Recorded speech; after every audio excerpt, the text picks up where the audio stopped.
because they just want to see what's on the surface. They only look through the optical lens of things. They don't really dive into anything. And it blows my mind that we're in this analytical world and we don't look into the data and the analytics. We just want to talk on Twitter because all people on Twitter know all things, right? So when I'm sitting there talking and I'm sitting there looking into it and I'm like, well, look, what they should have did was, by the way, a good friend of mine growing up with Ed O'Bannon, he's the one that started this whole thing with the NCAA and NIL deal. We played high school basketball together and Charles and Ed, and he started this thing. And it's crazy, right? It's a slap in the face. NCAA, we already know what that stands for, non-caring assholes of America. They basically pay everybody like $11, right? 100,000 people get paid like $11. Oh, we won. Well, you didn't really win. You created this NIL deal, which basically is for the 1%ers, Trey. 1%ers. Yeah. Think about it. Everyone thinks on the outside looking in that these kids are getting millions. No, 1%, if that, I would actually say 0.001% is actually getting the millions.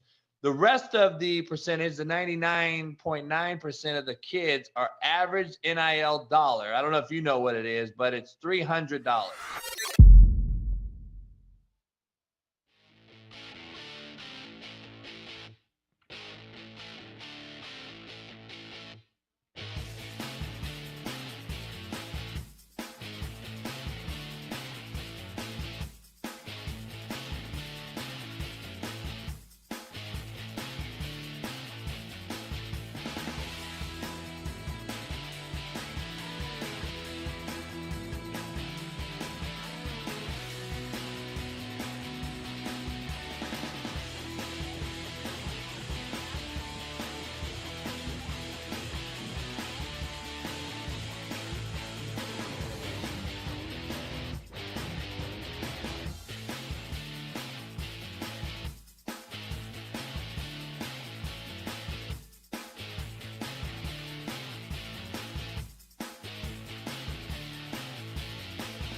Tickets to a prime sporting event are not cheap. NBA, if John Morant's in town, if LeBron is visiting your city, you see tickets upwards of $200 per seat.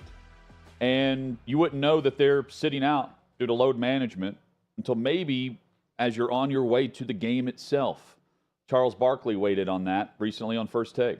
Is load management in today's NBA a big issue for Sir Charles Barkley? It's a huge issue. You know, and Adam, and I love Adam. He's a great guy. He's a great commissioner. So do but I. I think what happened is I think he kind of went overboard trying to take care of the players. He's like, well, you guys don't want to do back-to-backs. We're going to kill most of the back-to-back. Now they get like a whole week for All-Star games. So he's trying to do everything possible to get these guys rest. You know, Stephen A., I don't think fans get mad if you're making $30, $40, $50 million if you play basketball every night. But you can't make $30, $40, $50 million and then sit out games. I think it's disrespectful to the game. I think it's disrespectful to the fans. Because like I say, these fans are paying their hard-earned money. And like I say, especially, you know what's going to be crazy? In this next TV negotiating deal, we're going to have guys making $70, $80 million a year. And they're going to be saying, wait a minute, you're going to make $70 million and you can't play basketball 3 or 4 days a week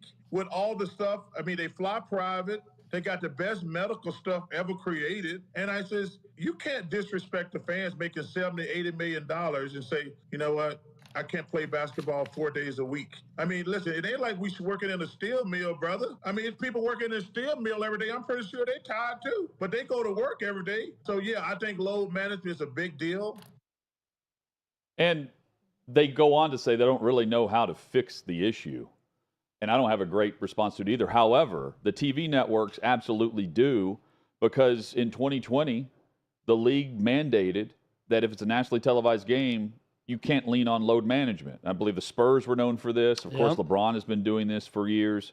But, you know, you had a situation where the Stars were not on the nationally televised games, in some cases on Sunday afternoon. And ABC complained about it. I would too. The fans, that's another way to look at it. What teams are losing out on. It's not the home games, it's the road games where LeBron's coming into town for those markets. I get the issue. I don't know how to fix it completely. And the problem is because the commissioner, number one, Adam Silver says he doesn't see an issue with load management recently on All-Star Weekend, which is absurd.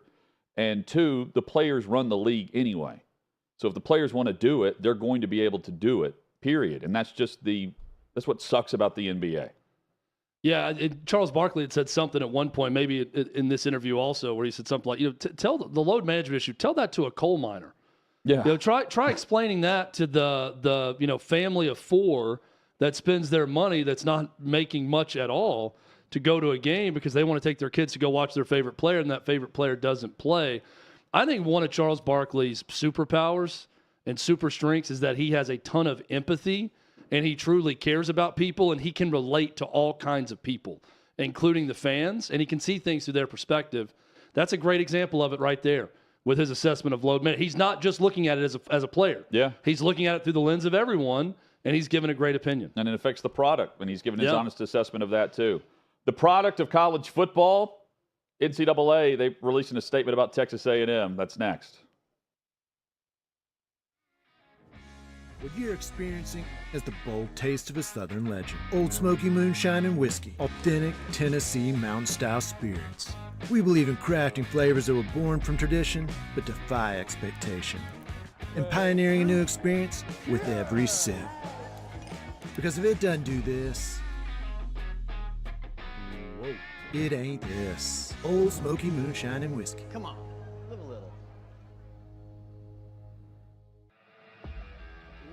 Welcome into OutKick the show. I am Clay Travis, your fearless leader. I am going to continue to argue that sports is one of the great unifying forces in all of American life.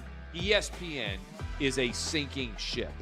Democrats are now the party of the white, woke college graduate. So the higher that number can be, the better you are with the committee. It's really that simple. You gotta lean into the turns. You really gotta lean into the turns. He's got incredible taste in which media figures he listens to. Very difficult to go back-to-back years in the NFL with the number one overall pick. I've been out of LA long enough to have forgotten that libs, no matter how ridiculous the scenario, are gonna live. Another week of inflation, another week with Biden with COVID, and another set of losers to crown. People don't watch the WNBA on TV, in person, on a plane, on a train, on a bus, or on purpose. The scary thing, Tommy, is in the history of this government, I've never seen them give anything back that they've taken. Oh no, they never do. And they won't. Why are we going through Melania's goods? Don't make Brittany Griner out to be some type freedom fighter. Shouldn't there be a little bit of common sense? Let's roll them, big boy. What do you got? They want to find someone to be the face of domestic terrorism, and they want it to be a right-wing Trump supporter. Don't let them entrap you into doing something dumb. But they were hyper-rational. They looked at the data, and they said it makes no sense for me to submit to this COVID shot mandate. Get the shot or you can't go to your brother's wedding. Get the shot or you can't go to your daughter's graduation. Get the shot or else.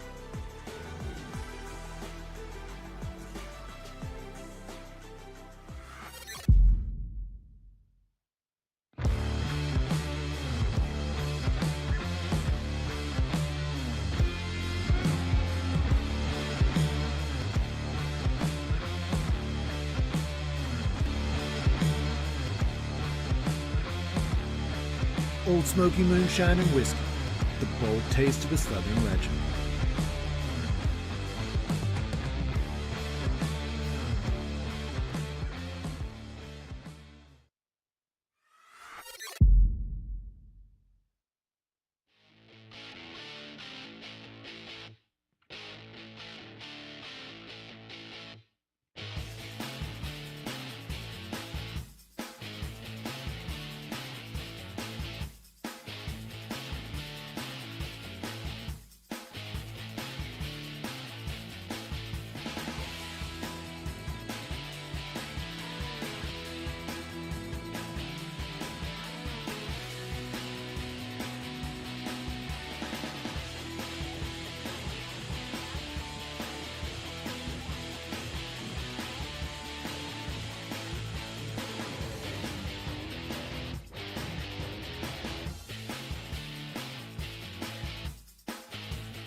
Just like that, the second hour is here. Glad you're with us across the OutKick network. Armando Salguero will join OutKick 360 in 20 minutes. We'll head up to Indianapolis at the NFL Combine. Today's day one of the workouts. Defensive ends and pass rushers on the field today. We'll get Armando's take on all the news across the league. Plus, Trey Wallace coming up in about an hour and 15 minutes from now. SEC headlines and more. We'll continue with the headlines. And Chad, we mentioned with Danny what Charlie Baker, the new president of the NCAA, where he will be in terms of relevance 2 years from now. And it's looking on the horizon and considering what's happened with Mark Emmert over the last 2 years, who's now no longer the president of the NCAA. So the NCAA has released a memo to all members, and it's based off of Texas A&M and what they're doing at College Station. They're not directly saying that, but this is the NCAA's response to it, where they're reminding programs, they're reminding athletic departments that the school cannot compensate athletes directly. So this is 2 weeks after Texas A&M announced the first time that we've seen this, a name, image, and likeness initiative through their fundraising foundation, which is the 12th Man Fund and the 12th Man Foundation. Which is a part of the university. Right, and it's all funneled through there, and then they're representing. It's like 12th Man plus NIL. It's like in the name of what they're doing. It's like it's more or less a collective on campus, right? Yeah, and it's a collective through a university group. Yes. Organization. So they're releasing a memo reminding, like, hey, directly the school can't be involved. Of course, you can't set up as a school. You can't set up the NIL with the booster. We saw that in Miami, where Miami agreed to some type of punishment, although it was a slap on the wrist. They agreed to this prior to any ruling being set forward for them. But Ross Bjork, the athletic director at Texas A&M, in his response to the memo that was sent out, and when asked about this through Sports Illustrated, says something very important in the response, and it's exactly what the NCAA is afraid of. Ross Bjork says that he followed state law and NCAA guidelines. Not rules, not regulations, guidelines. And followed state law. He had that cleared, and then he let the NCAA and SEC know what the proposal was through the 12th Man Fund. And he said that they're following state law. And if you remember what Mark Emmert did as a group, a governing body, they took a step back and said, follow your state laws and what your conference is doing, and everyone handle it on your own. Well, so the loophole in this, from what I can understand, is you get the benefit of being a part of this 12th Man Fund if you donate to the foundation, which is tax deductible. But where they are blurring the line is you're actually making a donation on behalf of NIL and a separate donation for tickets. You know, you're getting the benefit of certain tickets because you're a 12th man, you're a member of that group. And you're doing a separate purchase for that. And so the donation isn't directly money in the pockets of the school because you're actually paying for the tickets on the side that you're getting upgraded for because you joined this initiative, if that makes sense. And so he's saying, like, hey, we're not taking the entire check and splitting it up and it's going to season tickets and you're buying them through this. You're actually cutting two different checks. And by the way, wink, wink, we're following state law. So if you're following your state law, Chad, and all the NCAA has are guidelines, quote unquote, what can the NCAA do with this memo? Well, let me shock you right here, Hutton, now, because I don't know that I've had this stance in the last 2 years on this show. Okay. The NCAA is right here, and Texas A&M is wrong. Okay. And here is why. You don't have to do this if you're Texas A&M. We all know the game and how it's played. NIL collectives pay the players. They're paying them to play. We all know it. You know, hush, hush, wink, wink. They're getting paid to play, but that is paid through boosters, private donations to a separate NIL collective. Now, there are certain state laws where the school can, you know, a coach can say, hey, you know, feel free to donate to this collective, right? They can say that and promote it, but you can't get kickbacks from the school and the program for giving money to a collective to go get the 5-star receiver. So what A&M is doing is they've taken this and said, hey, you're going to get seat upgrades to the lower level or to a box for one game if you give X amount to the NIL portion of your athletic association deal that you've been giving us for years. The fact that Ross Bjork is saying, hey, we're abiding by state law, but yet he felt the need to send a letter of what he's doing to the NCAA, not asking for permission, just telling them what he's doing, basically to CYA, to say that I sent them something. And the NCAA comes back and basically says, yeah, we got what you sent, but we never approved it. We never said it was under the guidelines. Now, here's the biggest issue. And from the statement from the NCAA, there's one line in the statement that I'm going to highlight, and it's the exact thing that Ross Bjork and A&M clearly are violating with this whole deal. But here's the key word. The NCAA's current interim NIL policy. The current interim NIL policy will prohibit an institution from compensating student athletes for the use of their NIL. This is clearly what A&M is doing through this program, through their own alumni association, athletic association donation that helps with tickets and everything else. But again, the problem with this is the NCAA's current interim NIL policy, there's nothing permanent.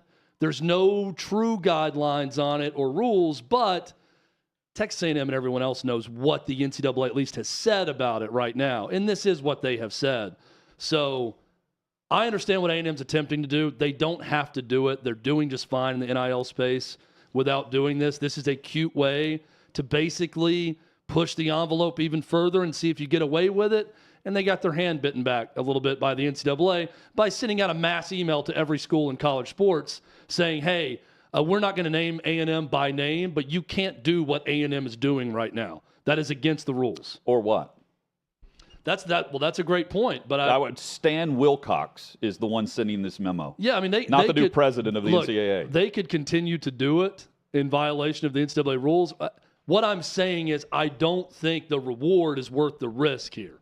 Because whatever we think about the NCAA, the University of Tennessee is still going back and forth with the NCAA on what their self-imposed punishment is and what these coaches are going to do. I don't know how.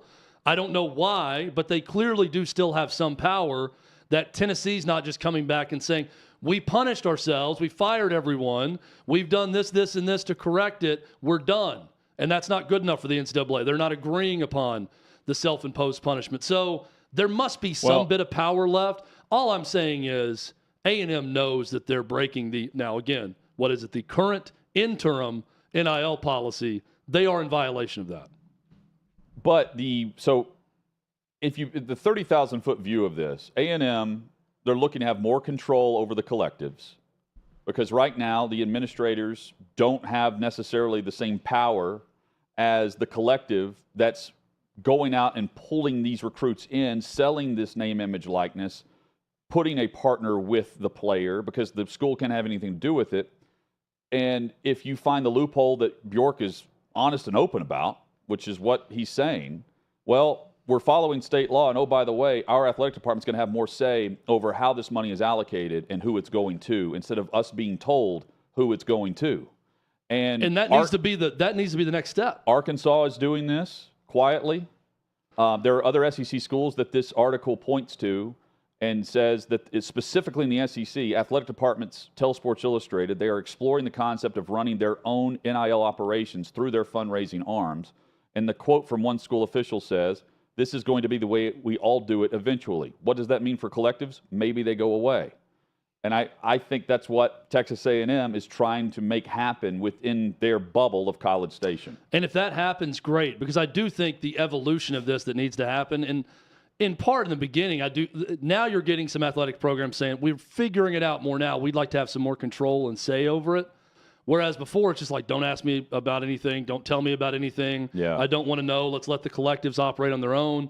We're not going to promote them or talk about them. What eventually should happen is the Gator Collective at Florida or Spire Sports at Tennessee or the 12th Man plus NIL group at A&M, what they're trying to do, they should all be university athletic department employees. That should be a wing of the athletic department. Spire Sports in Knoxville, I don't know that they would want this. They want to act independently.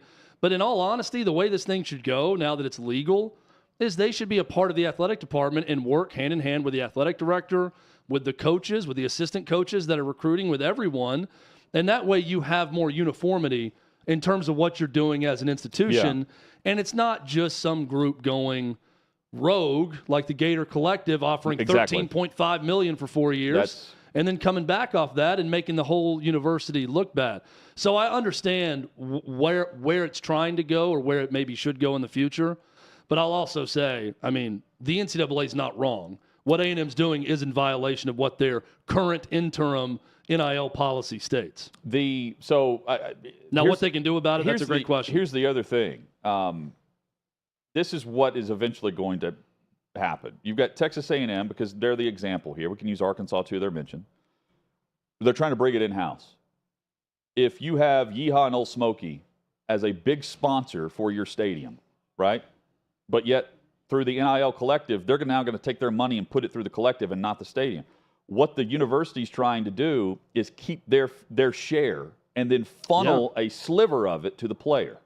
That's what, and they're going to use that as a marketing chip for why you advertise on game day with the club or with the program instead of the player only off the field. Bingo. You've hit on a big issue here. That's what A&M's doing. Absolutely. When an athletic director at a school goes out and tries to fundraise, that athletic director is now in direct competition for his fan base and alumni base's dollars with an NIL collective that's doing their own things. Passionate about the same university. That's getting events going with players that they have in and watch parties, and they're doing all these things to try to get people to donate. So it doesn't have to be that way. That's kind of what they're trying to do by, bringing the two together.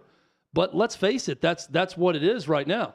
Now, I think some more forward-thinking athletic departments, their deal is, well, look, if someone pays $25 a month or $250 a month to a collective, let's say, and that's helping them feel like they're getting better players, and we're getting more talented, better players, and we're winning more games because of it, that's a rising tide raising all boats type situation. So then they're going to come back and give more money to the athletic department because the collective is helping bring better players and we're winning more games. I can see how that could be the case. I would also say if you're Old Smoky and Yeehaw, as an example, here where we do our show, and you wanted to go to a school and say, what's the biggest bang for our buck? Yeah, we want to get our product into a stadium, or yeah, we might want to have a naming rights deal with the baseball stadium at a school or whatever. But what's the value of giving a ton of money to the NIL collective and getting every star athlete to endorse the product or to have events? A car dealership. I mean, there's a car dealership in Ohio that's in the news because of Carter driving one for NIL at Georgia. Right. And would you want that with an alcohol company? That's one thing you'd have to ask specifically here. But my point is they're now legitimately looking at that, where before, if you want to do business with an SEC program or a Big Ten program, well, you're going to spend some big advertising dollars with that school's athletic department. And that's how it's done. Well, now there's options. There's a market out there. I could spend X amount to do this and sponsor the soccer stadium, or I could spend that much money and do this and get the star quarterback, receiver, running back, point guard, power forward, all endorsing my products on social media and all doing something for my outfit, right? That's what businesses have to decide. Chad, we could see history tonight in college basketball. Detroit Mercy and Anton Davis. He can break Pete Maravich's all-time scoring record for college basketball. He is 26 points shy, and he will pass Maravich in the record of 3,667 points, a record that has been in place since 1970. And that's important to note because Pistol Pete did this in an era where there was no three-point line. And Davis, look, I love this with Detroit Mercy having the opportunity to be the all-time leading scorer at that college. They could be eliminated from their tournament tonight, and this could be the last opportunity for him to break this all-time scoring record, but he's able to do it with the three-point line. It's a huge deal. It's massive. I don't want to understate that this is an enormous deal because how many years ago did Pistol Pete play? It's been a long time. Yeah. And now someone's challenged that. So, we can sit there and say, I think it was 1985 when the three-point line came into college basketball. So even looking at it from that perspective of, Maravich played in the early 70s, and then, fast forward 12, 13 years to 85 when the three-point line comes in, and that changed the game in scoring. But, we're talking about 38 years ago now that the three-point line came in, and 38 years later, we got a guy who could break the all-time scoring record. It's an enormous story. It's less of a story, obviously, because it's not at a power program that everyone's paying attention to.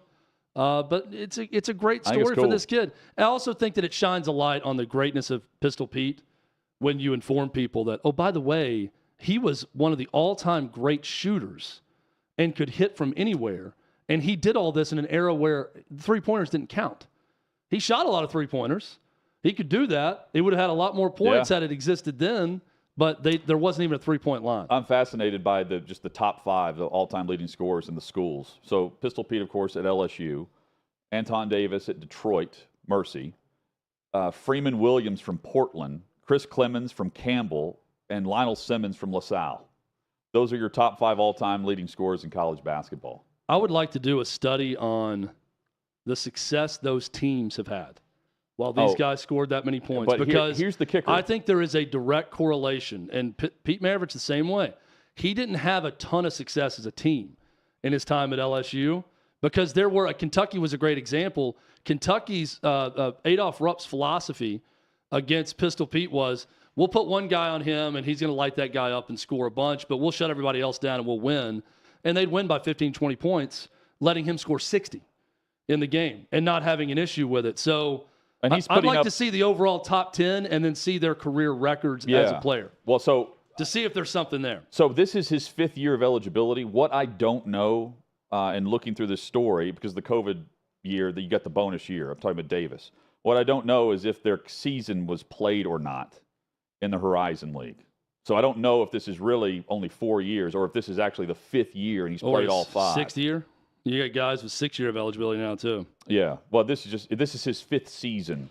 Yeah, and so Pistol Pete also, keep in mind, played 3 years. And he played, so this is his fifth season and they played 30 games in 2020. Yeah, and Maravich averaged 44.2 points per game.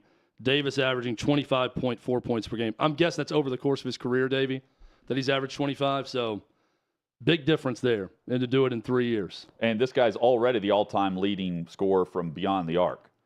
578 threes is what he's put up. It's also incredible that this is an era in college basketball, to give Davis credit. Yeah. The defenses are ahead of the offenses right now.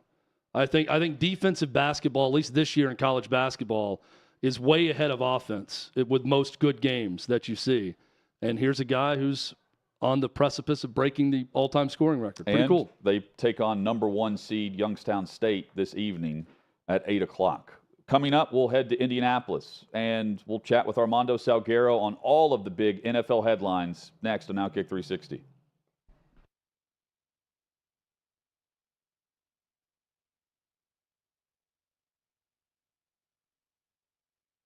As a pitcher, there's nothing I love more. There was nothing that I relished more than a one-pitch out. That was like a gift from God as a pitcher, because I had this game plan. I got to get a hitter out. I got to work this count. I got to do these things. You give me a one-pitch out, and then I didn't like to face guys like you for this reason. I don't want to have to use 7, 8, 9 pitches to get an out. I don't want, and that was the Tony Gwynn thing. You had the strike zone, but you knew the strike zone. And so, my forte, you show me a guy that strikes out 100 times, I can show you a guy I can get out pretty easily because he's got holes. You show me a guy that gets on base 40% of the time, and I'm going to have a little bit of a concern. And you mentioned something that I think tails into the discussion we're going to have today. I worked quick, and so people have asked me about the pitch clock, and I said the pitch clock will never affect a pitcher that sucks, because good pitchers work fast. And if you saw Scherzer yesterday, it was hilarious. He struck a guy out who was backing out of the batter's box. I mean, but that's what we did. Tempo was part of my game. That was part of it's a weapon, and hitter, and not being able to. And I'm wondering, because you were a guy that took time in at bats. You could make a 10-pitch at bat go a while. How are hitters going to have to adjust now? You can only get out of the box one time. You got to be in the, the tempo is going to be a lot quicker. Good or bad for hitters? Bad. Look. You're talking to a guy. Okay, remember. So when I let off the game on the road, okay, at that moment in time, I controlled everything. Right. So when we used to play Atlanta, okay, in Atlanta, I used to take a long sweeping walk, bro, and stop right in front of Ted Turner and Jane Fonda, and stare right into Jane Fonda's eyes, and I'd say some things that I shouldn't say on here, but that was tradition, and people would be yelling, "Get in the box," and I'd be like, you know what I'd say to them. Yep. And you don't get voted the most hated player in the league 5 years in a row without doing these kind of things. Right. But I was voted the most hated player in the league because I made the other people's jobs hard. Yep. See, like I say, remember our team? Like, I see you talking to the other teammate, we're fighting. Yeah. Like, well, we're playing for real money here. Right. Like, and the thing about it is, and that's why when you pitched, you were so prepared, took it so serious, it carried out to the field too. Don't forget, when you're out there in the field, you got a guy. I don't want to use people's names. Guy going 3-2 on everybody, and no, I get that, and that was part of that too, Lenny. I learned on that team because it was a veteran team, and I was a younger guy. Listen, when we're playing in St. Louis and it's 165 degrees on the turf, I need to get my players off the field. And so that became because I always wanted, and as I got older and became more in charge of my defense, I always wanted guys invested in the day I pitched.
Chad, I'm not sure. I mean, I can't do it. The average fan can name specifically an umpire or a basketball NBA referee. There's right? like one in every league, I feel like, that the average fan could maybe name. I think in the NFL, it's several. Yeah. Well, the NFL, that's with everything because it's the most popular. In the NFL, several. But maybe some good news. Good news to me. Jerome Boger is retiring after 19 seasons wearing the white hat. That is a name in the NFL day. that's not synonymous with great officiating. No, it's going to be a There's sloppy. one Jerome Boger. It's not going to be well. It's not going to be communicated well. Let's put it that way. The great communicator is Armando Salguero, and he joins us from Indianapolis at the NFL Combine. He's got Lucas Oil Stadium right behind him, where all of the players will eventually go through drills today, the first day of that. Armando, hope you're well. Walt Coleman. How's Walt Coleman reference strike you? That's another one that's on the way out. And his son, is it his son or something that also stepped down? I don't know. But I'm just Walt Coleman. Yes? It's Walt Coleman the third or the fourth or something. Okay. I don't know. Oh, so other than Bryce Young and Jalen Carter, what's the big headline in Indy? I haven't heard a single thing about news not related to Carter, Bryce Young, or teams with quarterbacks that aren't even present there in Indianapolis. Correct. And one quarterback who is present, who a lot of people are buzzing about, teams are buzzing about, is Anthony Richardson from the University of Florida, who OutKick.com wrote about earlier this week. Well done. Very, very good work at OutKick.com by whoever wrote about him. It's a great writer. I read that piece, and whoever that writer is really, really talented. Yeah. Good verbs. Anyway, so he is an enigma to me, okay? Because everybody looks at the body and thinks stud.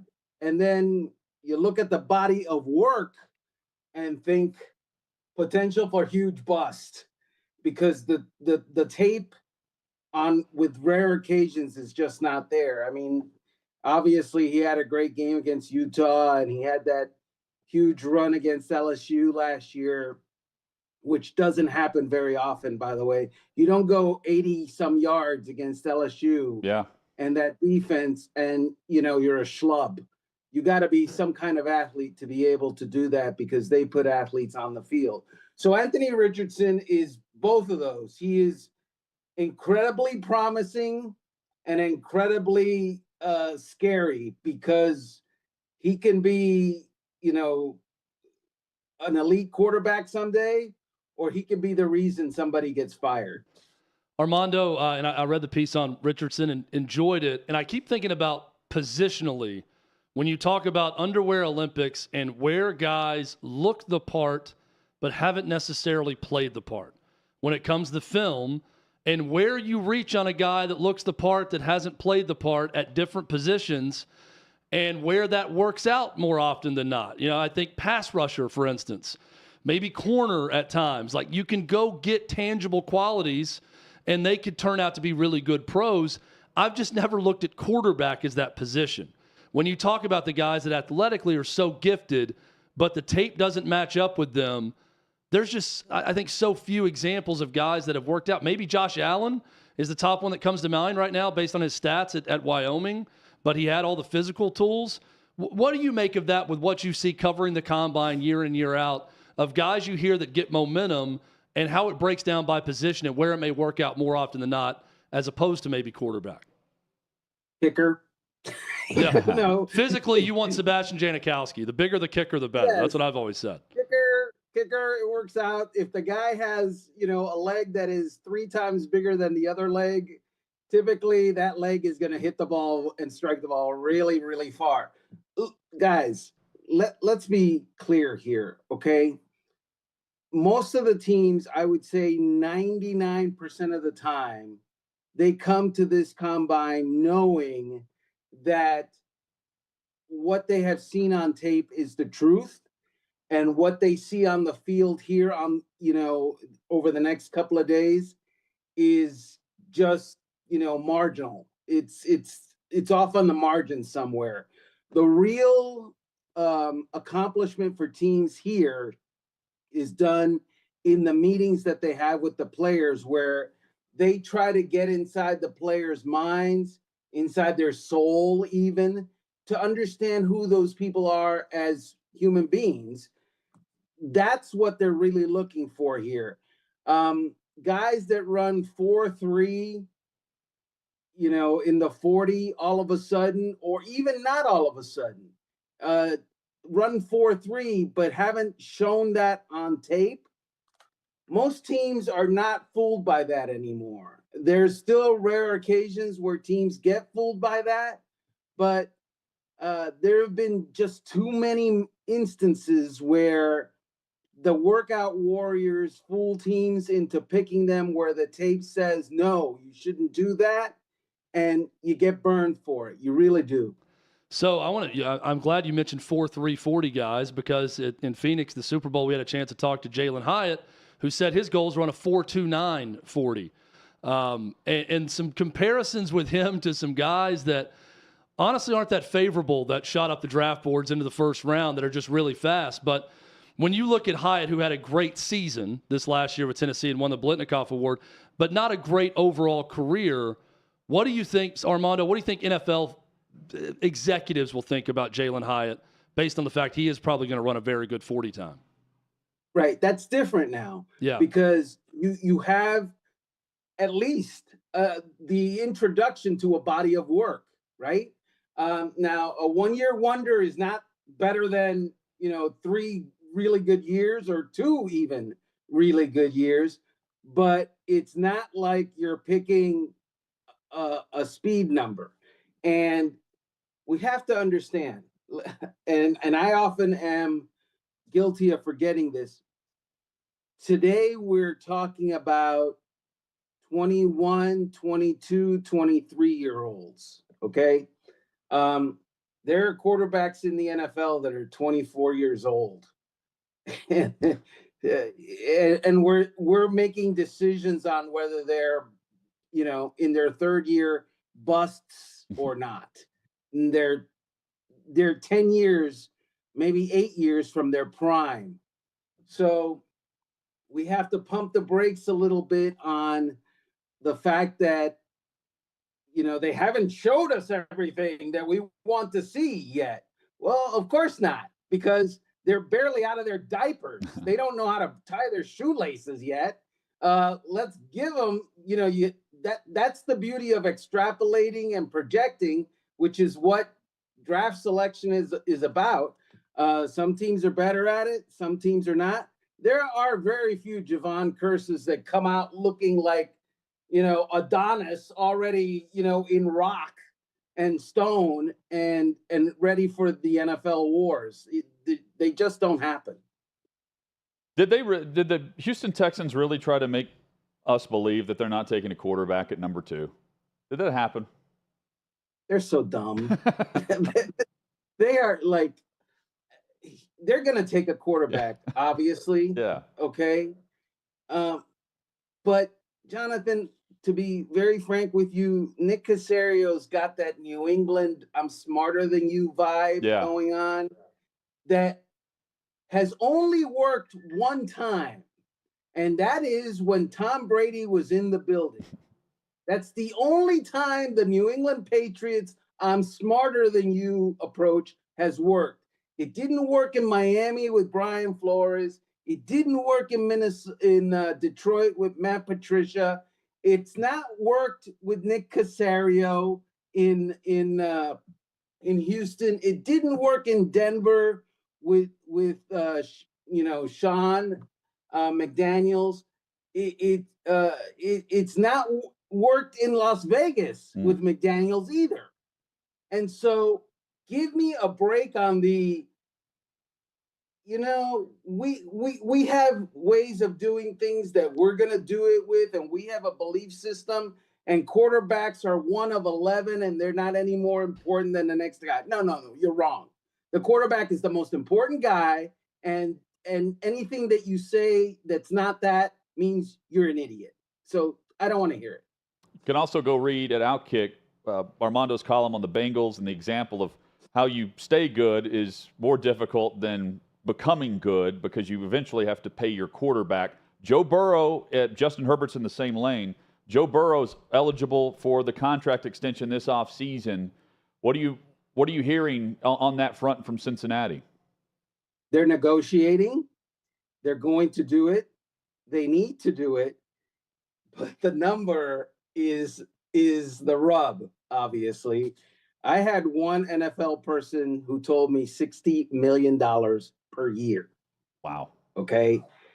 Right now, Aaron Rodgers is the highest paid NFL player on a yearly basis at 50.2. So, if I'm not mistaken. Yeah. So, that is amazing, that number. But you know what? I'd pay it.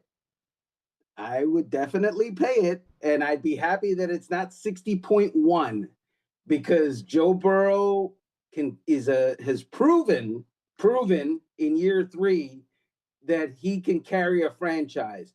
Bad offensive line, I'll take you to the Super Bowl. Good offensive line, but they didn't show up, for 2 weeks in the playoffs. I'll take you to the AFC Championship game. This guy, one Cincinnati coach said to me, he's an assassin, and he's our assassin. And they're right. And so, whatever Joe Burrow's agents decide is the right number, the Bengals will try to get a discount off of that, but it's going to be a very high number.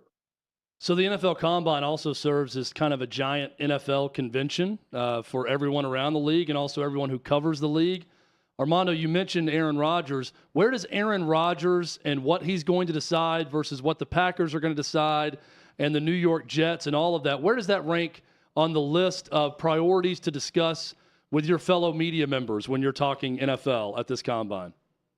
Oh, Aaron Rodgers is topic number 1. And if you get around the New Yorkers, there is no other topic.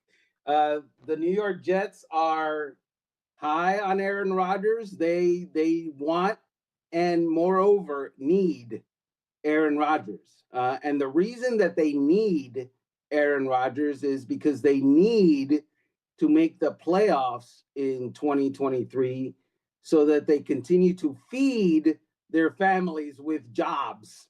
Otherwise, if the Jets, who were 7-4 last year and missed the playoffs again this coming season, there's folks that are out. Robert Saleh will be the Jets' next ex-head coach. They're aggressive. Schefter just went on NFL Live and said the Panthers have also called the Packers about Rodgers. I'm sure there have been others too. But Frank Reich doesn't strike me as the great coach for Aaron Rodgers. To me, it's much better. Rodgers will be the OC in New York with Robert Saleh as the head coach. I don't see the personality traits meshing well with Frank Reich and Aaron Rodgers like I would with Derek Carr.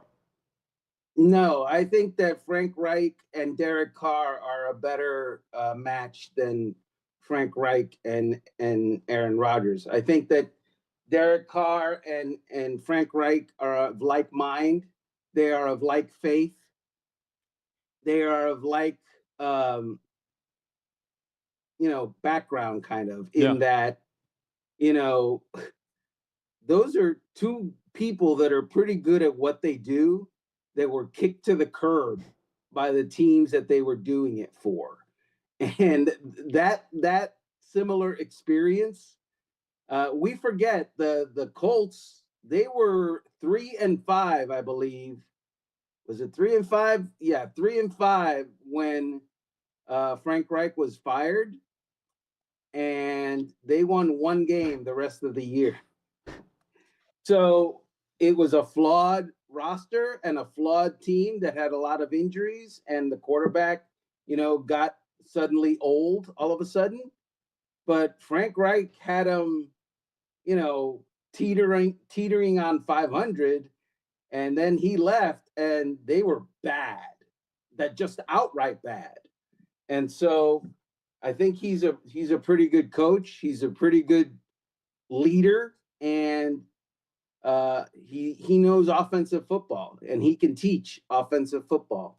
And I think that Derek Carr, who could probably use some even in his 9th year, would benefit from that union. Got 2 more quarterbacks for you to discuss. The Giants surprised me this season, and I'm a bit surprised with the reports coming out that, not that they're going to franchise Saquon Barkley, but that their number and Daniel Jones's number are far apart. Should I be leaning towards the New York Giants having a different quarterback next season? No, because the number is $32.4 million. It's as simple as that. The New York Giants can put a franchise tag on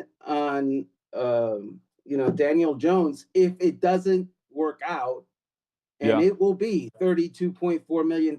Obviously, they don't want to do that because that means that you have spent the entirety of all your cap space on one guy, and they don't want to do that. They want a contract. So they're going to go up from there. I would say they're probably, close to 40, but they're not going over 40. And I would say to you that Daniel Jones wants to be over 40 because the contract at 40 today that looks okay, in 3 years, when Daniel Jones thinks that he's going to be rocking and rolling at his height, is going to look bad. And the Giants know this, and Daniel Jones know this, and that's why Daniel Jones is not signed right now. Next Tuesday is the deadline for the franchise tag. And I'm curious, do you think that, Lamar Jackson will get the tag if they don't come to a deal. Does he get the exclusive or non-exclusive tag? Meaning that if another offer sheet comes in and he signs it from another team, the Ravens get 2 first-round picks in return from said team. Which way would you lean on the payment plan for Lamar Jackson in Baltimore? Right. So Eric DaCosta, the general manager, yesterday said they haven't decided which way. He is very optimistic that they're going to have a deal by next Tuesday. Do we believe that? I don't know if we believe that. Not based on the $60 million per year for Burrow, no. Well, Joe Burrow is a better quarterback than Lamar Jackson. I think everybody. Well, we know it's his value to Baltimore, though. Right. Well, if fake GM Mondo is running the Baltimore Ravens, he is trading Lamar Jackson to the Chicago Bears for the first overall pick, and suddenly I'm rolling with Bryce Young, and let the Bears go all out with Lamar Jackson if they want, and if not, let Houston do it, and I'll go with CJ Stroud, and I'm not paying $50+ million guaranteed to a player who wants fully guaranteed despite missing the end of the last 2 seasons, thus causing question marks about durability. I just don't do that. I love you, Lamar. You are a stud when you're on the field, but I can't guarantee you everything when you haven't guaranteed me anything. Yeah, and that's all fair. Based on what they're saying, they're dug in on retaining him. And it's just interesting that the other side we don't know because he's representing himself. And he continues to just shake off offers left and right. Yeah, there's going to be nuance there, obviously. I do believe that Lamar wants to sign his contract. He's under a little bit of pressure from the NFLPA because he is, obviously not got an agent, and they don't want him to knuckle under. Yeah. And sign a deal that agents will look back on and go, "Oh my God, he killed us." But you know what? Teams right now are dealing with that kind of situation in that they are dealing with a contract that is killing them. And that contract is the Deshaun Watson deal that was fully guaranteed. And now every quarterback goes, well, he got fully guaranteed. I should get fully guaranteed because he did it and I'm better than him. And teams are just going bonkers over that. They hate the Cleveland Browns for doing that. Final thing for you. Is Miami going to pick up the fifth-year option on Tua? Yes. And they really don't have much of a decision to make there. I mean, you just do it, and you've guaranteed yourself a fifth year. You get to string it down the road and see what Tua ultimately becomes, and not just becomes, but whether he can become, because durability is a question with him as well. He is trending in the right direction. The durability thing is the problem. It's obvious that the 2020 class, Burrow is getting an extension because, of course, and Justin Herbert is going to get an extension because, of course. Yeah.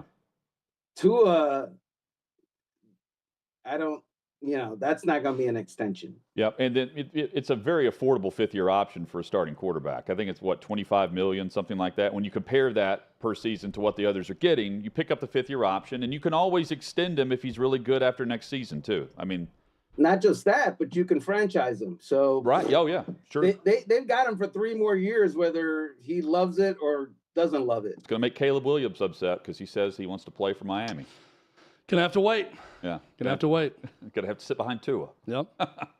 No one sits behind Armando Salguero. Always Never. Front of the line. Whenever Always he joins the show. starter. Always the starter, Armando. Thank you so much. You're always great, man. Thank you. Great coverage. All right, gents. See ya. Yeah, check out OutKick.com for the latest from Armando live in Indianapolis from the NFL Combine. The drill started today and go through the week, and we'll see the quarterbacks on full display coming up over the weekend. Anthony Richardson has already been crowned the workout hero of this combine. We knew this was coming.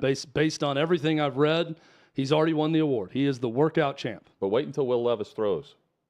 Just you wait. It's going to blow Shows some up minds. that arm tat. And then, all bets are off for number one. That bicep tat really gets those riders going and the NFL GMs. There is an NFL player who is making bank off of a child's card game. That's next on OutKick 360.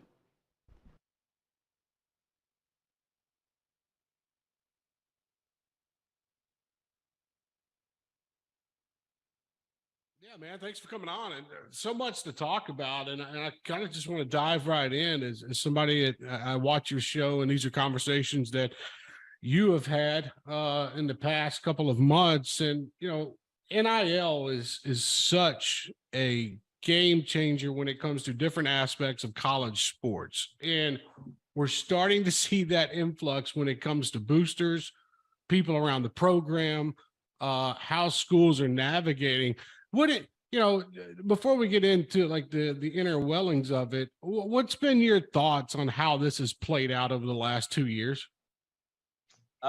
Is an implosion waiting to happen. Kind of what I said a few years before it started. I came on someone, I think I was on McAfee when I said about 3 years ago, I'm like, listen, the NIL should not be conducted this way. It should not be formatted this way. It should not be constructed this way or created this way. And they're like, what do you mean? And I'm like, it's going to end up imploding college football, and it will be the end of junior college. It'll be the end of high school recruiting. It'll be the end of a lot of this stuff compiled with transfer portal. So I say, you put these two things together, you're gonna kill JUCO, which 3 years later, right now to this day, we just had our second California JUCO fold. Kansas JUCOs are not doing well at all. Mississippi is not doing well at all. Resource-wise, you're not going to have the resources you once have. You've already seen the entire state of Arizona lose junior college football. So you're having this influx that people don't realize that has a direct impact just from the correlation of these things. And people don't really look into it deep because they just want to see what's on the surface. They only look through the optical lens of things. They don't really dive into anything. And it blows my mind that we're in this analytical world and we don't look into the data and the analytics. We just want to talk on Twitter because all people on Twitter know all things, right?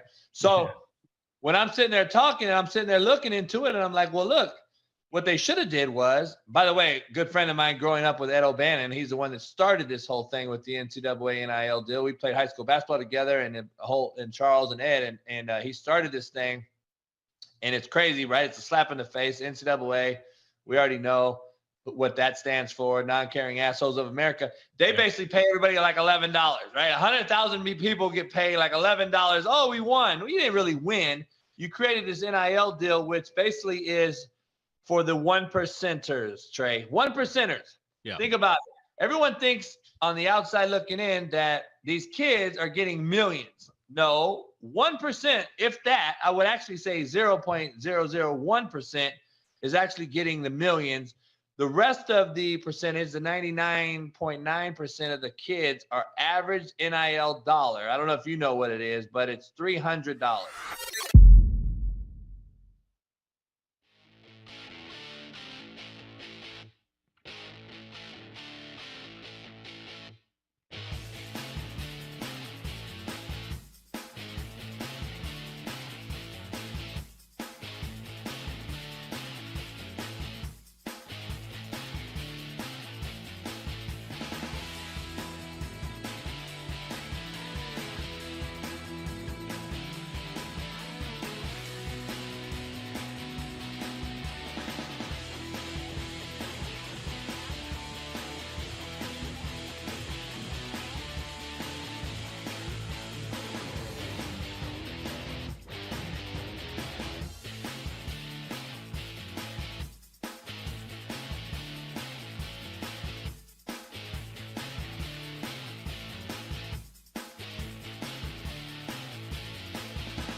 OutKick 360 rolls on. Blake Martinez, former linebacker for the New York Giants. I nearly said Jets. Giants linebacker. He's 29, and he has made in post-career over $5 million in revenue off of Pokemon cards and collectors. And when you start thinking about, he would buy boxes of cards for like $30,000. Davey was telling us that these numbers are insane, Chad. Pokemon is the highest grossing media franchise in media franchise history. They've amassed a total of $77 billion off of Pokemon, the brand. Compare that to Star Wars, which came out in 1977. $65 billion for the entire franchise of Star Wars. And got close to a 20-year head start. Yeah. And in making money. Pokemon was first released in 1996. I don't know that says a lot of great things about American society, that's the case. But more power to Pokemon on this one. Well, it's worldwide, too. I got to think Marvel is going to approach this at some point. If you're lumping Marvel, I guess, the cinematic universe into one thing, that they're probably going to surpass Pokemon. But this is really a sort of a little engine that could type of story with Pokemon, that they've lasted this long and continue to make this much money. That is incredible, those numbers. Barbie, 19.4 billion all-time sales. I mean, Mickey Mouse and Friends, there's a Barbie movie coming out this year, too. Less in sales than Pokemon. Mickey Mouse, 11 billion less in sales than Pokemon. I don't get it. They have to be like it's a global thing. Single, yeah, and it's got to be that. It's fascinating. That's bigger than Star Wars. First off, I know, me, right? Like, that blows my mind. But they have to keep it in, because if I said Disney, right, Disney's got to be more. Right? Like if I used all of Disney as a company, that's got to be more. Davey's got some more info on this. It's got Mickey Mouse is one part of Disney, but if I said Disney or Marvel, is that more than Pokemon? Davey? Wait, can you rephrase that question there? So Disney or Pokemon? Disney. Disney's worth 180 billion on the market right now. Well, the big thing with Pokemon is, I mean, I kind of grew up whenever this was first starting. Obviously came over from Japan, but the big thing that happened was, I mean, they were cranking out new episodes constantly, and they were able just to keep evolving with the different types of Pokemon they had.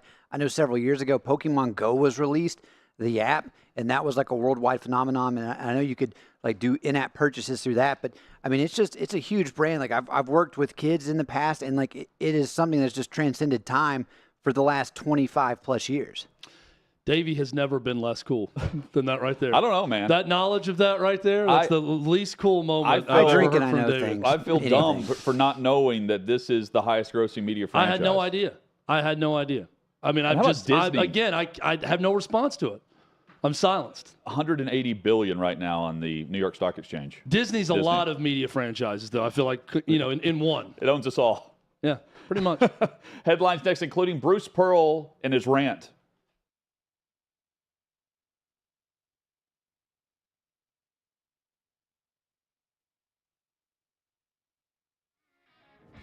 What you're experiencing is the bold taste of a Southern legend. Old Smoky Moonshine and Whiskey. Authentic Tennessee mountain-style spirits.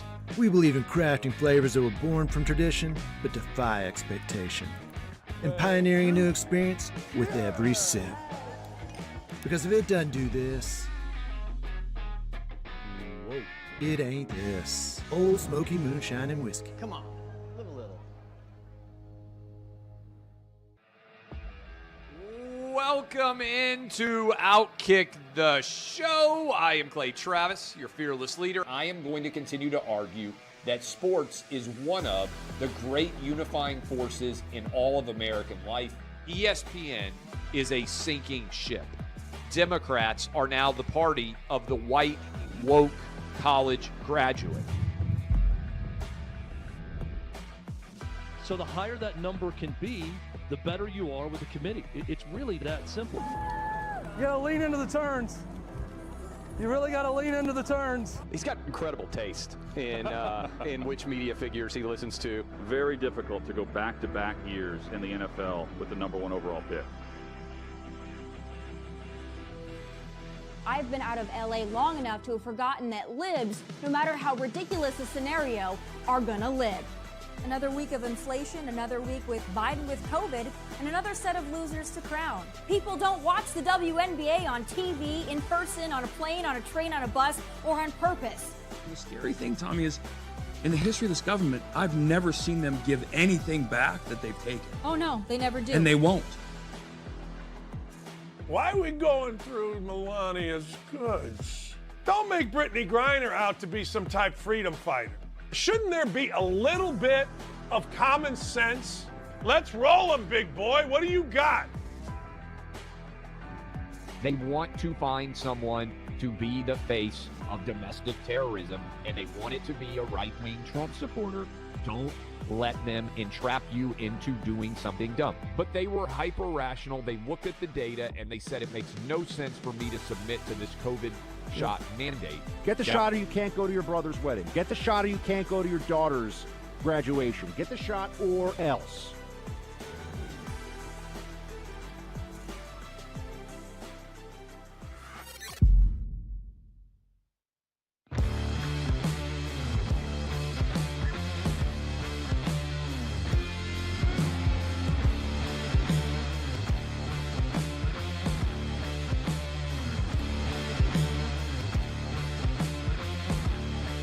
Old Smoky Moonshine and Whiskey, the bold taste of a Southern legend.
Just like that, Chad. Final hour is here. OutKick 360. Glad you're with us. 6th and Peabody, our location with Yeehaw Beer and Old Smoky Moonshine. Once every, 3-4 years, I feel like we get an all-time classic rant. You know, the Mike Gundy rant will live on forever. I'm a man, I'm 40. Last night, Bruce Pearl going ballistic on the officials post-game. While it wasn't in a press conference setting, it was live on the radio, on their post-game show. Chad, would you put this, what we're about to play, in the annals of all-time great rants against officiating? I think this is almost less rant and more just guy losing his damn mind in a very entertaining way. It's also classic Bruce Pearl. Yeah. Knowing Bruce Pearl for years, this is just Bruce Pearl being himself into a microphone. You know, when you watch him on the sideline and you see the face get so red so quickly and he's yelling something at a ref or a player, this is what it would sound like, what you hear in this rant right here about the officiating in last night's game. So here is Bruce Pearl after the loss in overtime to Alabama last night. We should have won the game. Very, very disappointing. Obviously they made some plays. We had a hard time staying in front of them at the end of the day. I'm just sick and tired of our guys getting smashed down there. Smashed! Talk about the final possession in regulation, Coach. It's amazing. Let's play. Message to your ball club after this one, Bruce. Just we played hard, played well. You know, if that's the number one team in the country, come on the road, a hostile environment.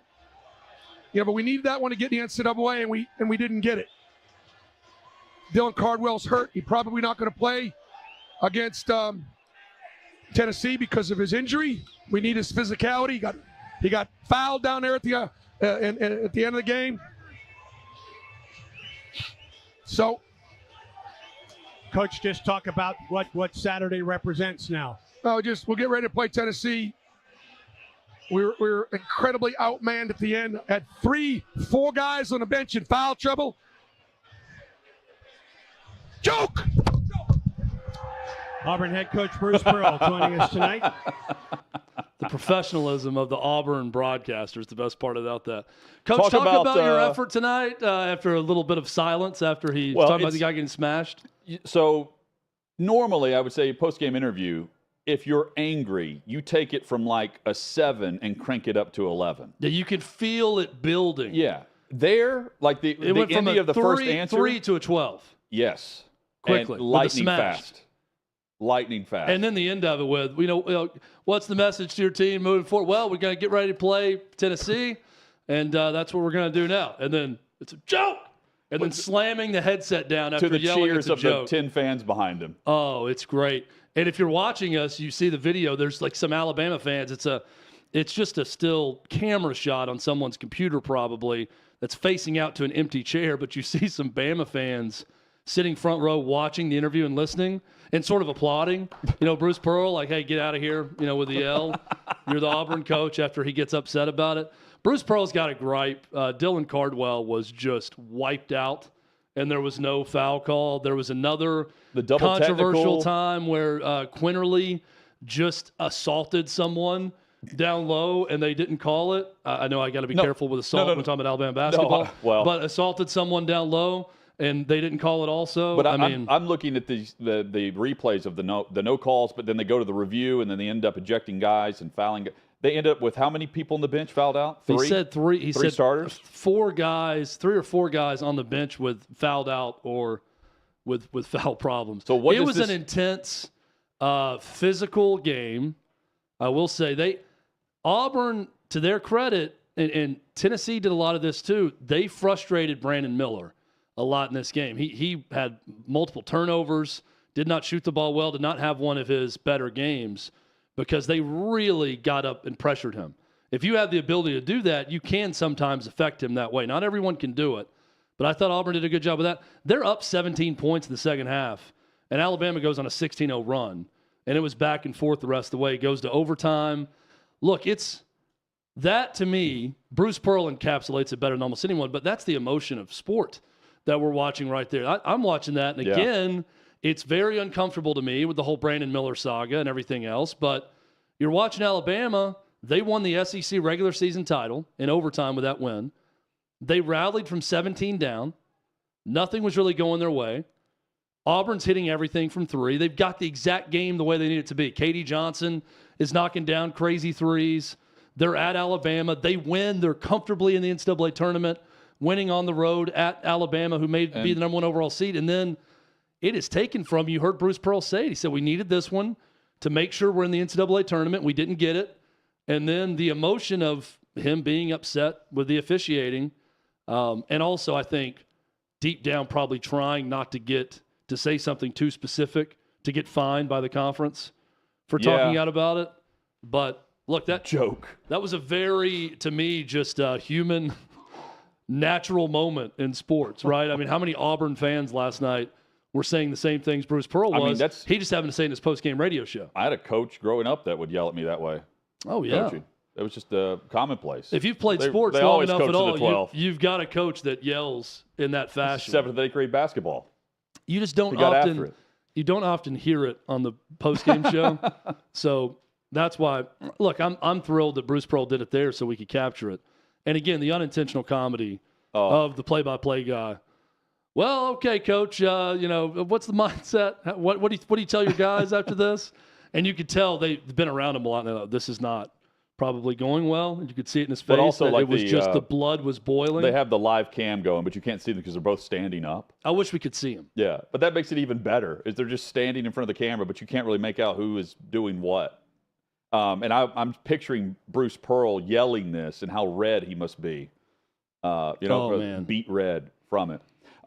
Mike Bray, it was great. Oh, great audio. I really enjoyed it. Mike Bray coached his final game at Notre Dame, and while he may not be retiring from the game, he's stepping away from Notre Dame basketball, and he promised he was going to party, win or lose, and he did. Took shots, turned into a celebration with fans. Yeah, with students after the game, after his final game with Notre Dame. Now, the controversy in this photo isn't that he's taking shots with students at a local watering hole after the game. This is great. We want all of our coaches to be this open and fun and free. The controversy is that most everyone, they claimed it was Jameson's that he was shooting. It'd be like, this is very on brand that the Notre Dame coach is drinking Jameson's and shooting Jameson's with students and young fans after the game. But everyone said that looks more like Fireball. Was the number one response was, that doesn't look like Jameson's. That looks like more of the tint of a Fireball shot. What goes down easier? It depends on who you are. I mean, if you're Irish, then I think the Jameson's goes down easier. But if you're 22, then the Fireball goes down easier. Depends on your preference. Yeah, fair enough. I think most people are more accustomed to taking fireball shots. This may be a regional thing, too. We're in the South, so I feel like Southerners, if you had a shot and you said, let's do a Fireball shot or let's do a shot at Jameson's, most would reach for the Fireball, because they're more familiar with that as opposed to Jameson's. Chad, Mike McCarthy is going to call plays in Dallas. Kellen Moore's out. He's now the OC out in Los Angeles with the Chargers. And I understand what he's saying here from the Combine. and his new role. But, I mean, it comes across as someone who doesn't understand that the criticism is score points when it matters. So the headline reads, and it's fair, Mike McCarthy thinks lighting up the scoreboard is a bad strategy for the Dallas Cowboys. And the quote from the podium is, I don't desire to be the number one offense in the league.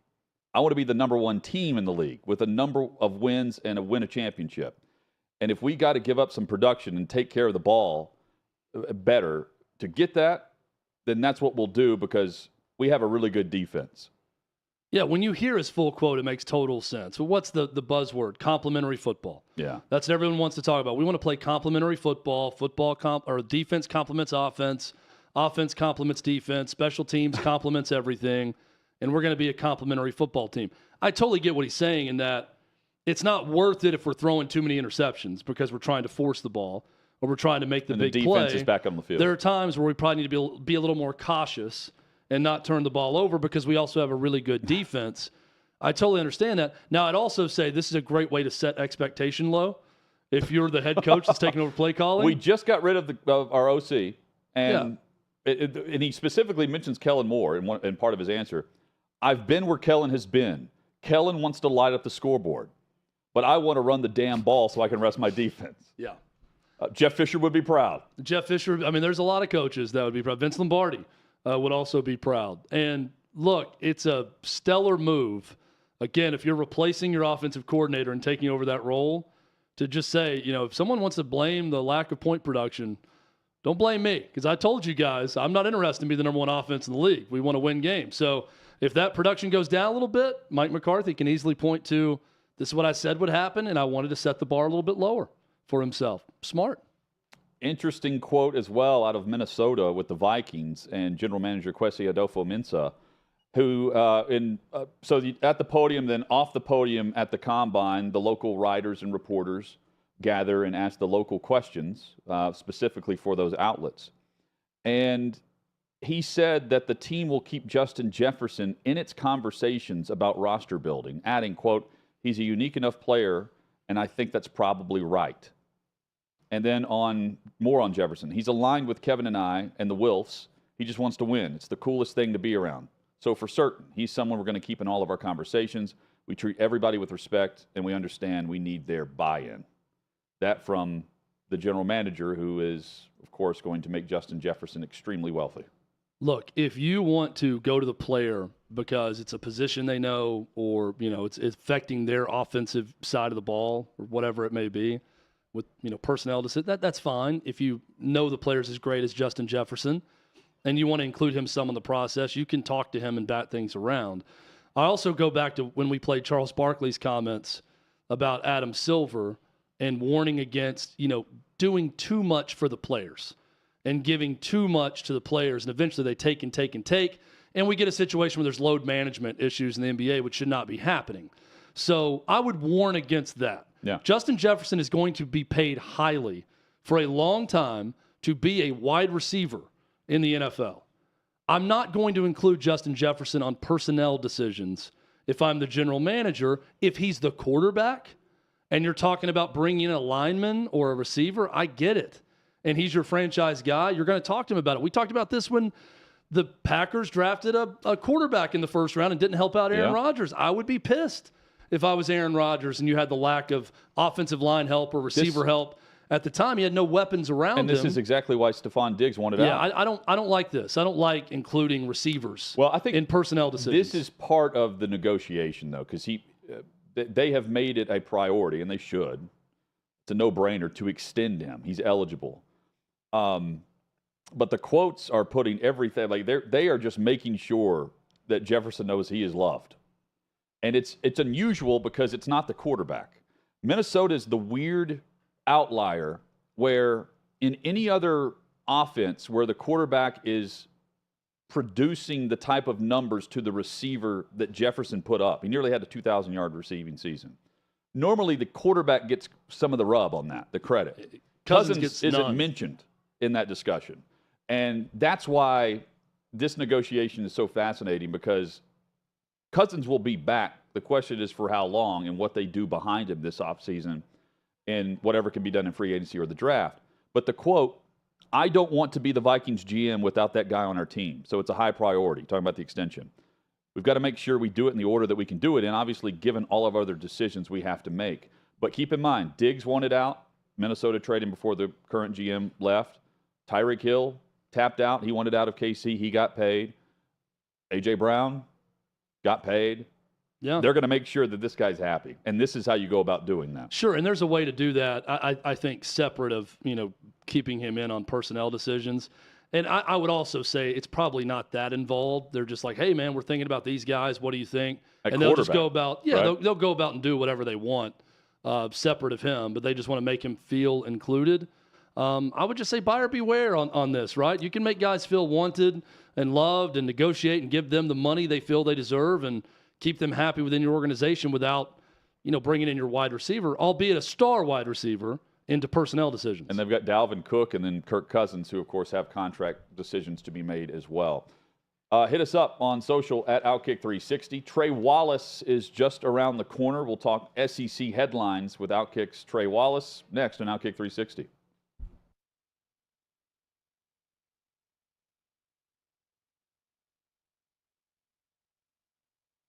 As a pitcher, there's nothing I love more. There was nothing that I relished more than a one pitch out. That was like a gift from God as a pitcher, because I had this game plan. I got to get a hitter out. I got to work this count. I got to do these things. You give me a one pitch out, and then I didn't like to face guys like you for this reason. I don't want to have to use 7, 8, 9 pitches to get an out. I don't want, and that was the Tony Gwynn thing. You had the strike zone, but you knew the strike zone. And so, my forte, you show me a guy that strikes out 100 times, I can show you a guy I can get out pretty easily because he's got holes. You show me a guy that gets on base 40% of the time, and I'm going to have a little bit of a concern. And you mentioned something that I think tails into the discussion we're going to have today. I worked quick, and so people have asked me about the pitch clock, and I said the pitch clock will never affect a pitcher that sucks, because good pitchers work fast. And if you saw Scherzer yesterday, it was hilarious. He struck a guy out who was backing out of the batter's box. I mean, but that's what we did. Tempo was part of my game. That was part of it's a weapon, and hitter, and not being able to. And I'm wondering, because you were a guy that took time in at bats. You could make a 10-pitch at bat go a while. How are hitters going to have to adjust now? You can only get out of the box one time. You got to be in the, the tempo is going to be a lot quicker. Good or bad for hitters? Bad. Look. You're talking to a guy. Okay, remember. So when I let off the game on the road, okay, at that moment in time, I controlled everything. Right. So when we used to play Atlanta, okay, in Atlanta, I used to take a long sweeping walk, bro, and stop right in front of Ted Turner and Jane Fonda, and stare right into Jane Fonda's eyes, and I'd say some things that I shouldn't say on here, but every day it was tradition, and people would be yelling, "Get in the box," and I'd be like, you know what I'd say to them. Yep. And you don't get voted the most hated player in the league 5 years in a row without doing these kind of things. Right. But I was voted the most hated player in the league because I made the other people's jobs hard. Yep. See, like I say, remember our team? Like, I see you talking to the other teammate, we're fighting. Yeah. Like, well, we're playing for real money here. Right. Like, and the thing about it is, and that's why when you pitched, you were so prepared, took it so serious, it carried out to the field too. Don't forget, when you're out there in the field, and you got a guy. I don't want to use people's names. Guy going 3-2 on everybody, and no, I get that, and that was part of that too, Lenny. I learned on that team because it was a veteran team, and I was a younger guy. Listen, when we're playing in St. Louis and it's 165 degrees on the turf, I need to get my players off the field. And so that became because I always wanted, and as I got older and became more in charge of my defense, I always wanted guys invested in the day I pitched.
A reminder, you can see and read great coverage from Indianapolis with Armando Salguero, the NFL Combine.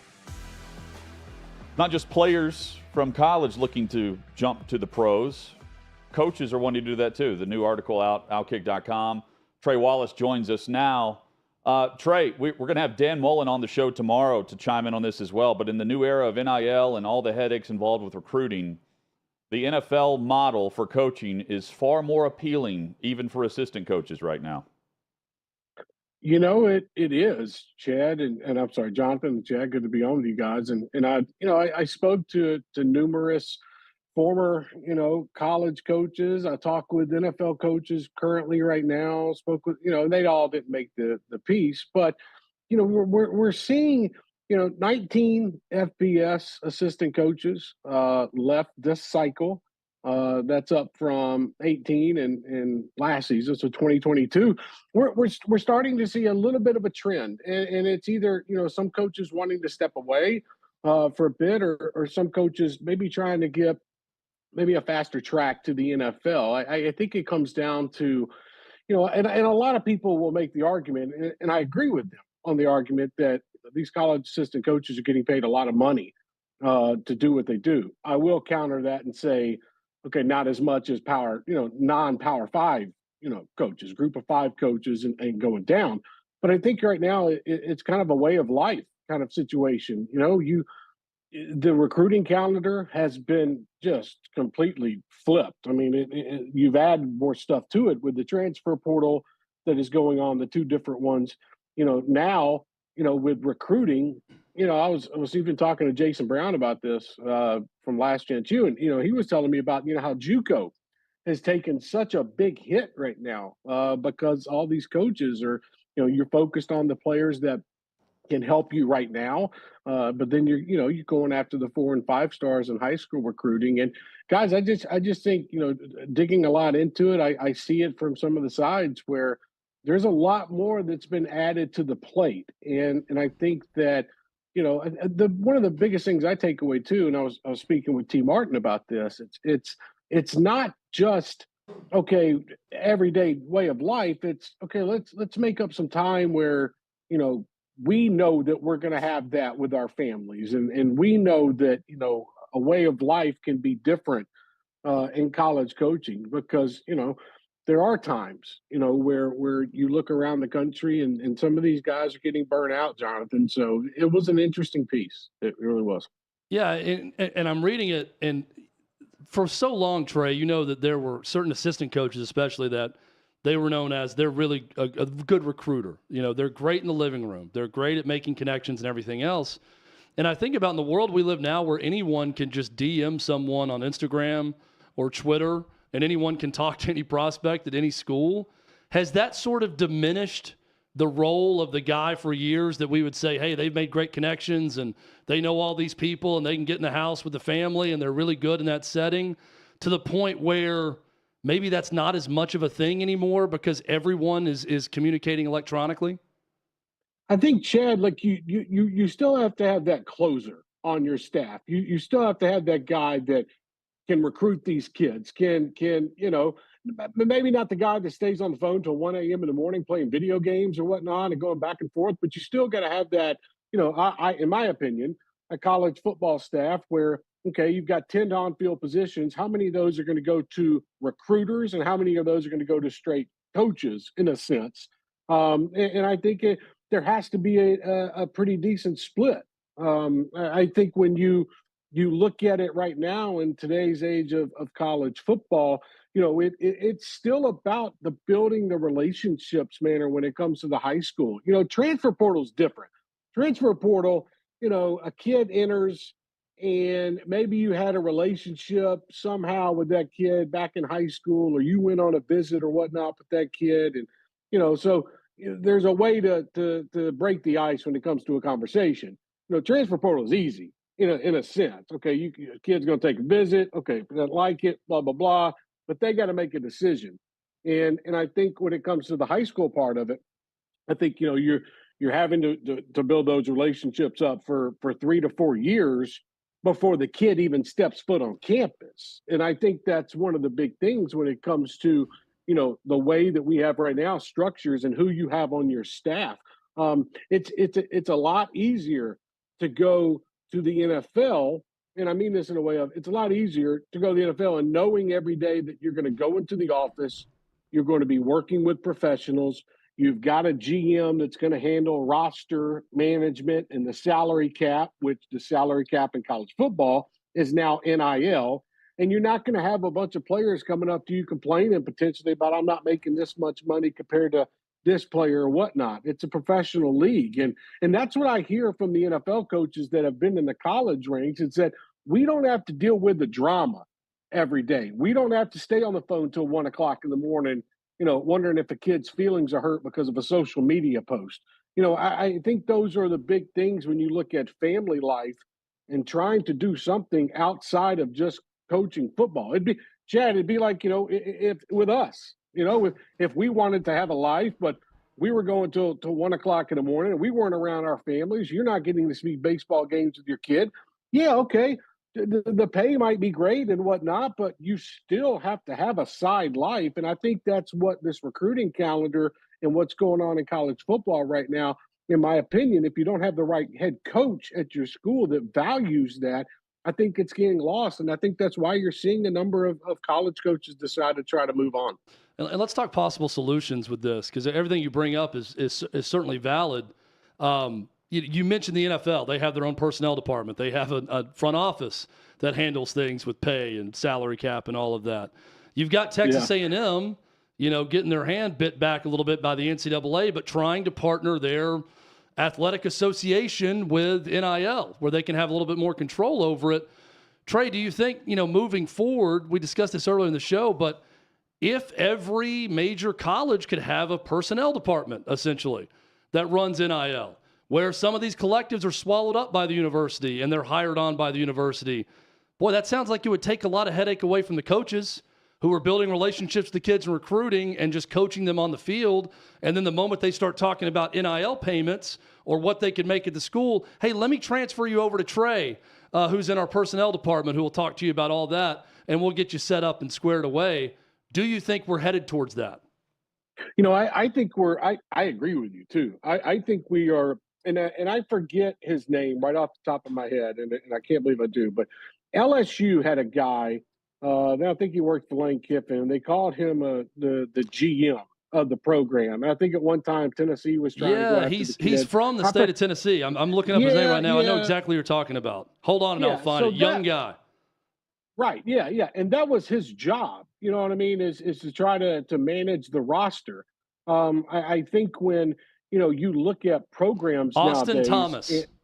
Yes, Austin Thomas. Yeah, that was it because he was in College Station. And he was a highly sought after recruiting coordinator guy for a bunch of programs. Well, he was, in talking with folks, and I just forgot his name right off the top of my head, but he was the one that was putting together, and steering some of these recruiting classes in the right direction, or also when it comes to roster management, because you have different areas, director of player personnel. You got football operations guys. I agree with you. I think that, with Texas A&M trying to bring it in-house when it comes to NIL, and that's pretty much what they're trying to do.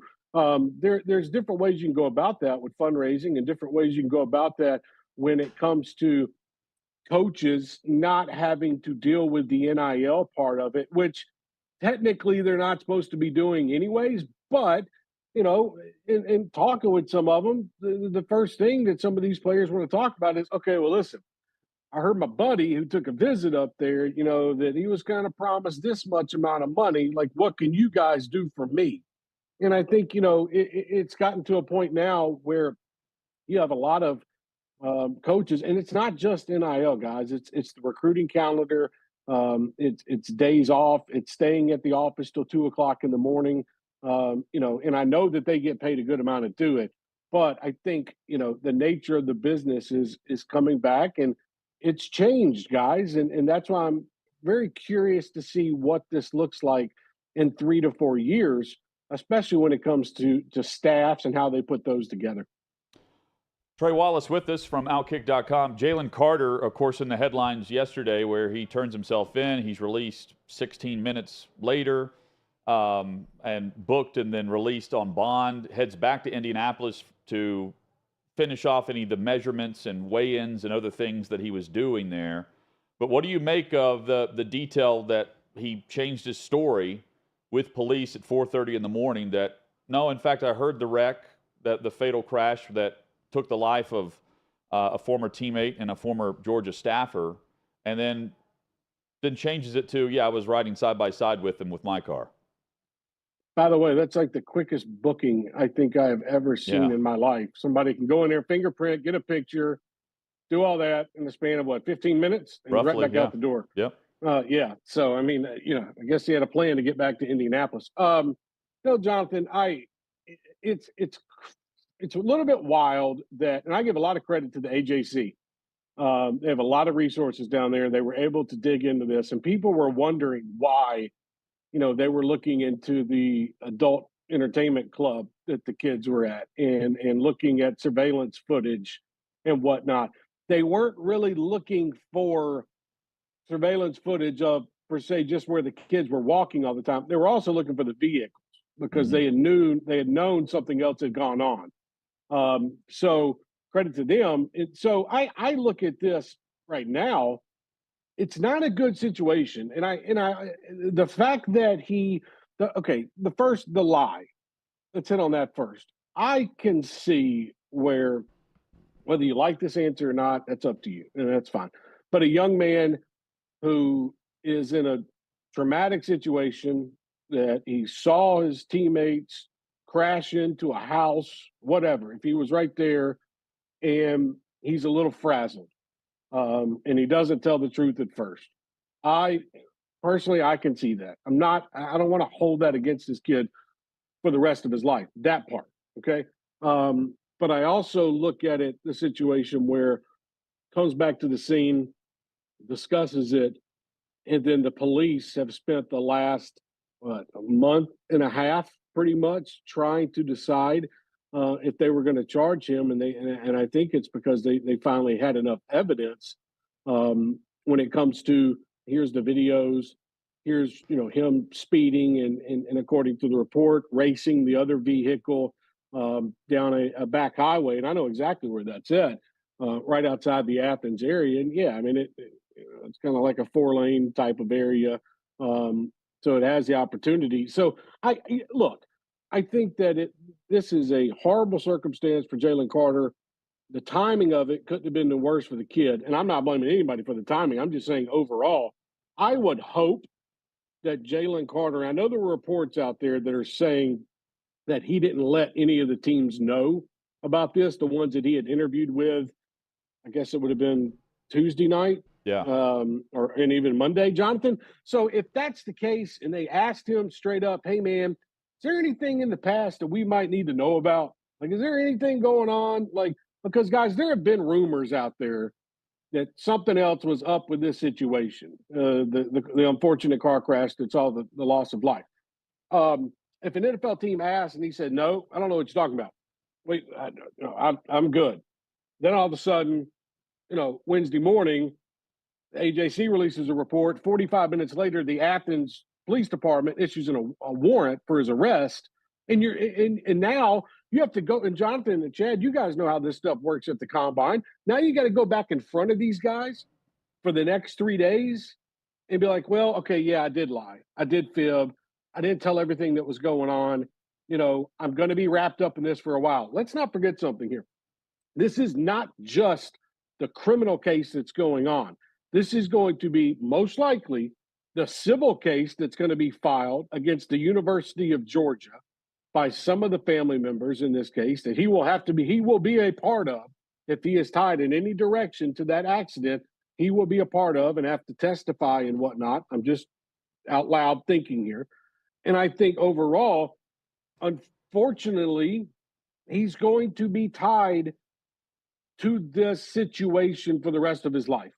And maybe the evidence that comes out says that, okay, he wasn't drag racing or he wasn't speeding and switching lanes and whatnot with the other driver, Chandler Croy, the other driver of the vehicle who lost her life. Maybe that comes out and he's fully exonerated. But the reports right now and the police reports and what they had to arrest him with put him at the scene in a sense of, not what caused it. I don't want to say he caused that accident, but what I am saying is he was a part of what led to the accident. And I just think, that's going to follow him. But I say all that to say this, Jonathan, it's not going to surprise me one bit if he's taken number 7th or 8th in the draft. I mean, maybe not 1 or 2, but it's still not going to surprise me if he's taken 7th or 8th. So Trey, shocking situation. Yeah, it's terrible situation all the way around. SEC basketball tournament headed to Nashville next week. Let's talk a little SEC hoops. Bruce Pearl lost his mind post-game last night. We played it a little bit earlier in the show. Does he have a gripe with what he was complaining about after last night's overtime loss at Alabama?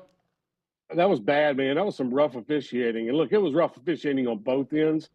But, when Bruce Pearl was, I'm not going to yell the word smash, but when he yelled that twice, and he's on his post-game show, and it's Bruce Pearl as well. You know what I mean? He just lost to Alabama. His team was up by 17 points with 9 minutes and 24 seconds to go in the second half.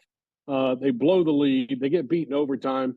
Bruce is already pissed off at the situation in general. Now you got to get him on a post-game show where, by the way, he's on the post-game show on the court while Nate Oates behind him is cutting down the nets for a regular season championship. So there was a lot going into that one scene. He was a lot calmer during the Zoom availability that I was on, but I thought he had a gripe. I thought he didn't get a clear answer.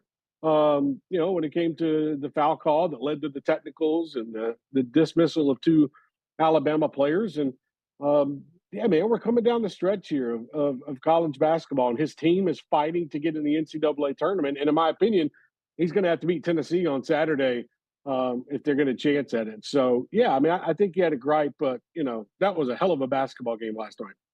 Yeah, and Vanderbilt upsetting Kentucky, another great game and a really great win for Jerry Stackhouse. And you look at Vandy now, I mean, it's still going to take a miracle run, I think, to get even into the NCAA conversation.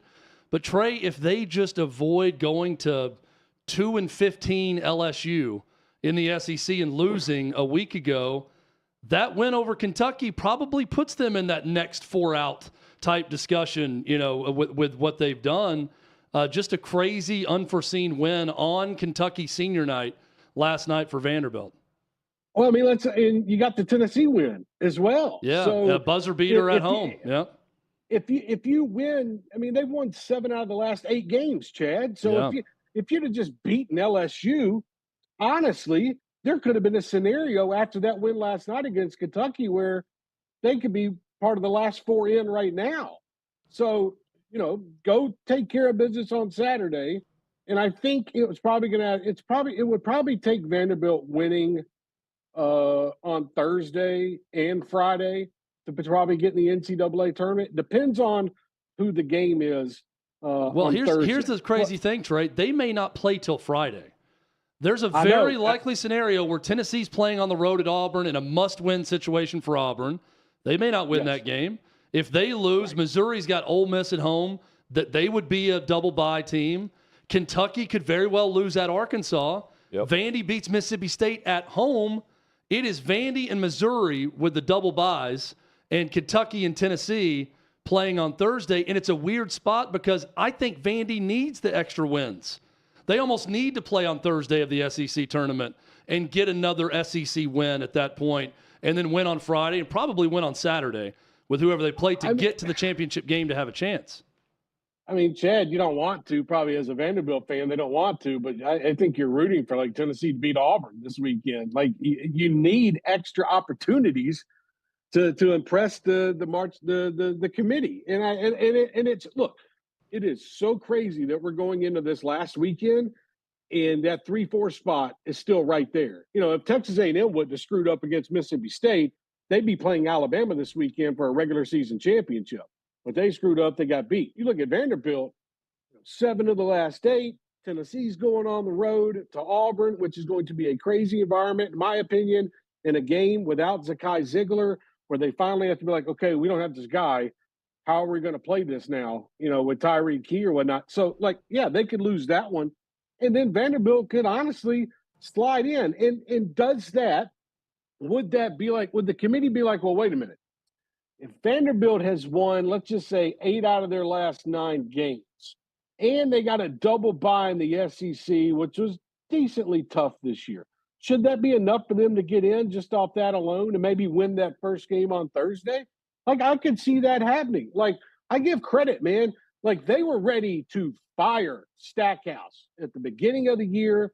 They were ready to fire Stackhouse last year. Fans were. Let's be clear.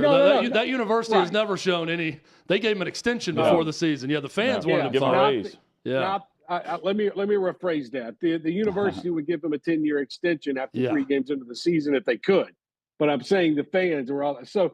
Hey, it's a good story, and the SEC has brought us good stories this year besides the last couple of weeks. Just keep this in mind. To me, tournament play starts this weekend in the SEC because Vandy hosting Mississippi State. Mississippi State's the last 4 in right now. They badly need that also to go on the road and beat a good Vandy team. Vandy has to have it, right, if they want to have any chance to play into the SEC tournament and play well and win. Tennessee's playing for a double bye at Auburn Auburn's playing for their lives on Saturday. There's just a lot of intrigue. And then you've got Arkansas, who had been playing very well. I was surprised, honestly, Tennessee was able to win the way they did, Trey, losing Zakai Ziegler with 17 minutes left in the first half of that game. But, I agree with you. And he goes down, 3 minutes into the game, and Tennessee still comes out in the way that they won against Arkansas. I was not expecting that, especially with the talent the Razorbacks have on their squad. Nick Smith, such a good player. So, Tennessee has some work to do in trying to figure out what this offense is going to look like without Zakai on the court. It's going to look a little different, in my opinion. Maybe you throw, Tyreek Key in that spot. Doesn't seem like Rick Barnes wants to play B.J. Edwards at all. So, who do you run with? Does Santi Vescovi run the point guard? It's going to be very interesting on Saturday because Saturday is, I know the SEC tournament is a big deal for a lot of people. And I would say for like Tennessee's case this year, I don't know if you're going to win the thing. Like, you won it last year. Like, you better figure out what your roster looks like over these next 2 guaranteed games. Tennessee's guaranteed 2 more games before we get to March Madness. So figure out what the offense is going to look like heading into March Madness. So that's what I look at. And just to wrap it up, you were talking about Kentucky. If they go to Arkansas and lose this weekend, that program is going, in my opinion, takes a step back, and then you got $9 million Calipari, who doesn't feel like doing post-game radio last night. So things are really trending upwards in Lexington. Check out the Trey Wallace podcast at OutKick.com. Coach JB is the guest this week. Trey, always great to have you on, man, and we'll catch up soon. Guys, thanks for having me. Have a wonderful weekend, and look forward to seeing you guys next week in Nashville. Thanks, Trey. Can't wait. We'll see him in studio. Trey Wallace of OutKick.com with us. You know who else didn't want to do the post-game interview last night? Bruce Pearl. But he did it anyways, and he yelled the entire time as he did it. But he still did it. He took advantage of it, though. Yeah, but he fulfilled his responsibility after a tough loss. So, that's right. Credit for that. Coming up, we switch gears. There's a thread on social media that's outstanding, and we are going to be quizzed on the cool U.S. presidency. Next on OutKick 360. What you're experiencing is the bold taste of a Southern legend. Old Smoky Moonshine and Whiskey. Authentic Tennessee mountain-style spirits. We believe in crafting flavors that were born from tradition but defy expectation. And pioneering a new experience with every sip. Because if it doesn't do this, whoa, it ain't this. Old Smoky Moonshine and Whiskey. Come on. Live a little. Welcome into OutKick the show. I am Clay Travis, your fearless leader. I am going to continue to argue that sports is one of the great unifying forces in all of American life. ESPN is a sinking ship. Democrats are now the party of the white, woke college graduate. So the higher that number can be, the better you are with the committee. It's really that simple. You gotta lean into the turns. You really got to lean into the turns. He's got incredible taste in which media figures he listens to. Very difficult to go back-to-back years in the NFL with the #1 overall pick. I've been out of LA long enough to have forgotten that libs, no matter how ridiculous the scenario, are gonna live. Another week of inflation, another week with Biden with COVID, and another set of losers to crown. People don't watch the WNBA on TV, in person, on a plane, on a train, on a bus, or on purpose. The scary thing, Tommy, is in the history of this government, I've never seen them give anything back that they've taken. Oh no, they never do. And they won't. Why are we going through Melania's goods? Don't make Brittany Griner out to be some type freedom fighter.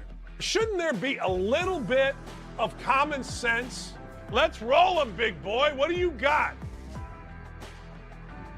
They want to find someone to be the face of domestic terrorism, and they want it to be a right-wing Trump supporter.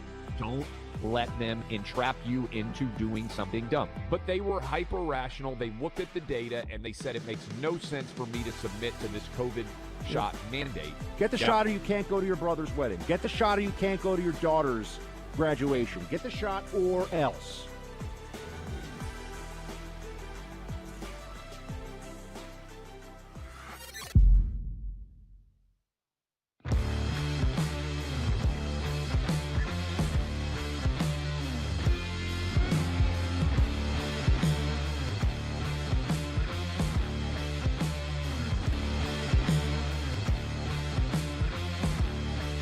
Old Smoky Moonshine and Whiskey, the bold taste of a Southern legend.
I sent this along to Davey Hudson last night, Chad, and I haven't looked through all of these, but I got a great laugh out of the thread on social media with every American president, but the caveat is they're extremely cool and they're all sporting a mullet in the photo.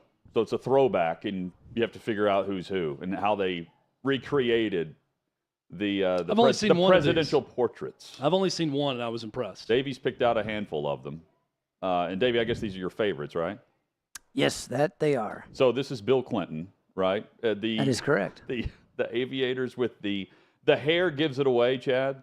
But then the flowing mullet also fits the era, I feel like. That looks like an old man from Arkansas. Yeah, that chiseled face.